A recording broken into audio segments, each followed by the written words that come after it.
Allergy ഉള്ള ആൾക്കാർക്ക് പല ഭക്ഷണങ്ങളും പറ്റുന്നുണ്ടാവില്ല. പക്ഷെ ഒരാൾക്ക് പറ്റുന്നതായിരിക്കില്ല മറ്റേ ആൾക്കുള്ള പ്രശ്നം. മറ്റേ ആൾക്ക് പറ്റുന്നത് ഇയാൾക്ക് പറ്റില്ല. അപ്പോൾ കോമൺ ആയിട്ട് നോക്കുമ്പോൾ കുറച്ച് പ്രശ്നങ്ങൾ ഉണ്ടാക്കുന്ന സാധനങ്ങൾ ഏതൊക്കെയാണെന്നുള്ളത് നമുക്കൊന്ന് നോക്കാം. നമുക്ക് എപ്പോഴും ശ്രദ്ധിക്കാം, ഈ ഹിസ്റ്റമിൻ കണ്ടന്റ് കൂടുതലുള്ള സാധനങ്ങളായിരിക്കും അലർജി ഉണ്ടാക്കുന്നത്, അല്ലേ? അതായത് പുളിപ്പ് കൂടുതലുള്ള സാധനങ്ങളായിരിക്കും കൂടുതൽ ഉണ്ടാക്കുക.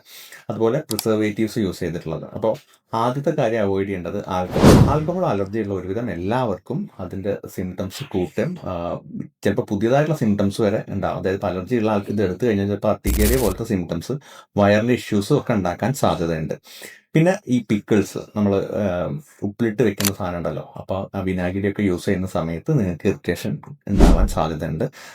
തുമ്മലും മൂക്കടപ്പും എല്ലാ സിംറ്റംസും നിങ്ങൾക്ക് ഉണ്ടാവാൻ സാധ്യതയുണ്ട്. പിന്നെ ഈ ഉണക്കമീൻ കഴിയുന്നതും ഒഴിവാക്കുന്നത് നന്നായിരിക്കും. പിന്നെ ഭയങ്കര പുളി കൂടിയിട്ടുള്ള നാരങ്ങേൻ്റെ സാധനങ്ങളുള്ള അത് ഒഴിവാക്കാം. അതുപോലെ തക്കാളീൻ്റെ ഇതുള്ളത് ഒഴിവാക്കാം. ഈ ഫുഡിൽ ഇങ്ങനെ കളർ ആഡ് ചെയ്യുന്ന സാധനങ്ങളുണ്ടല്ലോ, നമുക്ക് കളർ പ്രിസർവേറ്റീവ്സിൻ്റെ ഒപ്പം തന്നെ ഫുഡ് കളേഴ്സ് ഏജൻസ്, അതായത് ഇപ്പോൾ ചുവപ്പ് കളർ, മഞ്ഞ കളർ, ഇങ്ങനെ ഓരോന്ന് നമുക്ക് കാണാൻ വളരെ ഭംഗി കൂടാൻ വേണ്ടിയിട്ട് പല കളേഴ്സും ആഡ് ചെയ്യാം. പക്ഷേ ഈ സാധനങ്ങളൊക്കെ നിങ്ങൾക്ക് ഇഷ്യൂസ് ഉണ്ടാക്കും. അതുപോലെ തന്നെ അധികമായിട്ടുള്ള മധുരം കഴിയുന്നത് നിങ്ങൾ ഒഴിവാക്കുക. കാരണം ഈ മധുരം കൂടുന്തോറും ശരീരത്തിൽ ഇൻഫ്ലമേഷൻസ് കൂടും. ആ ഇൻഫ്ലമേഷൻ കൂടുന്ന പറയുമ്പോൾ നമുക്കറിയാം അലർജിക് റൈനൈറ്റിസ് എന്ന് പറയുന്നത് ഇൻഫ്ലമേഷനാണ്. അപ്പോൾ ആ മധുരം കൂടുമ്പോൾ ഈ ഇൻഫ്ലമേഷനും കൂടും, നിങ്ങളുടെ സിംറ്റംസും കൂടും.